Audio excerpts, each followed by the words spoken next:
Good morning and welcome to Teal House Farm. Hi! Today we are going to try making some recipes from the Great Depression to show what simple ingredients and some elbow grease can get on the table for you. To start, we're going to make bread. Mamma mia. A simple Great Depression style bread. So Micah, what ingredients do we have? Olive oil, water, flour, salt, and Yeast. yeast. That's right, that's all you need. The recipe in the book makes quite a lot. It's supposed to make 6 loaves of bread. I do not want to make that much. We're going to do a third of this recipe, so we make 2 loaves, because that's the number of pans I have. There you go.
We have our risen dough. So what you have to do, Ivy, you have to punch it with your fist.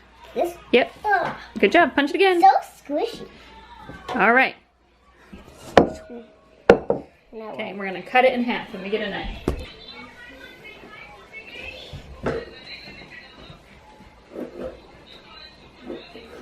There you go. Okay, take half. There you go. Gonna roll it just a little bit, like that. Put it in your pan. Beauty is in the eye of the beholder. Ta-da! Now we're going to let it rise again for another 30 minutes, and then it's ready to be baked, and we'll start on part 2 of our meal, poor man's skillet dinner. Okay, let's talk dinner. We're going to make what's usually called poor man's meal in our cast iron skillet. I love it. It's a single skillet meal. It's super simple ingredients because, again, we're talking Great Depression where people were cooking what was cheap and what they had easily available, and it will go great with our bread. So first we definitely need potatoes. We have some white potatoes. I'm also going to use a few sweet potatoes just to make it a little bit healthier for the family, and half an onion. And if that's all the vegetables that you have, then that's plenty. I like to throw some more vegetables in, so we're going to add some baby tomatoes, and I'm going to pop open a can of peppers that I canned from my garden this summer. And then I'm going to add a little bit of meat. You can use whatever meat you have on hand. That's the idea with a recipe like this. People were using whatever they had, and if they didn't have meat, they wouldn't use meat. The book that I have, she makes it with hot dogs. I've made it with hot dogs before. I've made it with kielbasa sausage. I've made it with leftover barbecue pork. Today I have a tiny bit of sausage left from breakfast, so I'm going to brown that and use it. So let's go ahead and dice up all our vegetables. We're gonna cook the sausage, onions, and potatoes first because they need to cook the longest, and then we're gonna throw in our tomatoes, and then I'm gonna put a special treat on top to make it extra delicious. Go watch with somebody, baby.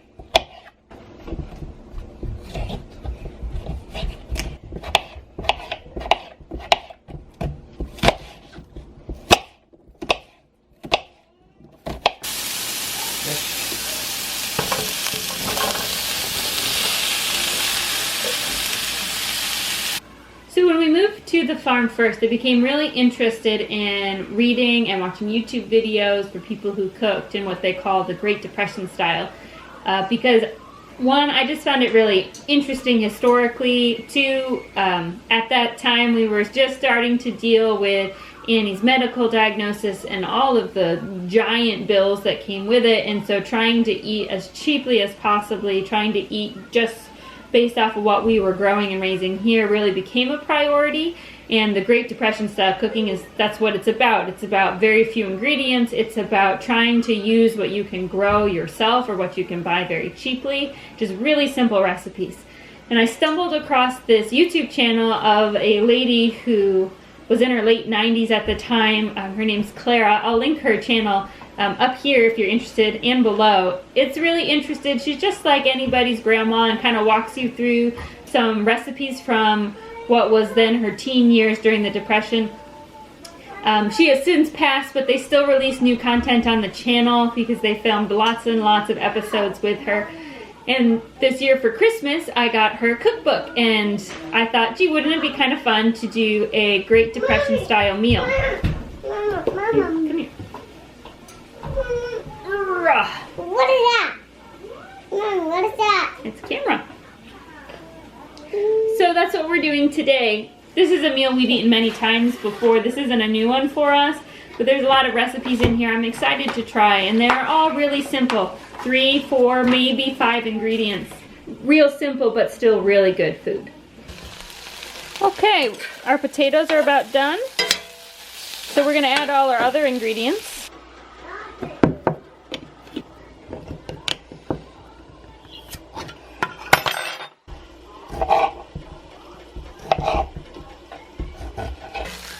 We have a can of drained mixed peppers, some banana peppers, some green peppers, and some hot jalapenos from our garden this summer, and some diced cherry tomatoes, and we mix them up. That could be dinner right there, but like I said, I like to put a special treat on top for Sam because he really likes it. So we're going to spread everything out somewhat evenly in the pan here and crack a few eggs on top. Remember to save your eggshells for your garden. And then a little cheese on top of that.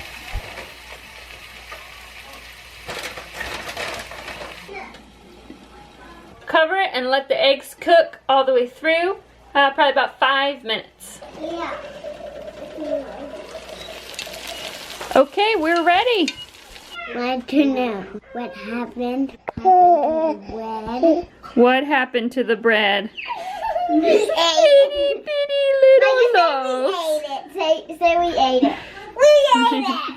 The bread did not rise the second time. And we ate a bite. You gonna try a bite? Is it hard? Bite. I want a bite. It's a little more like military hardtack than it is bread. How does it taste? Not like the red jelly.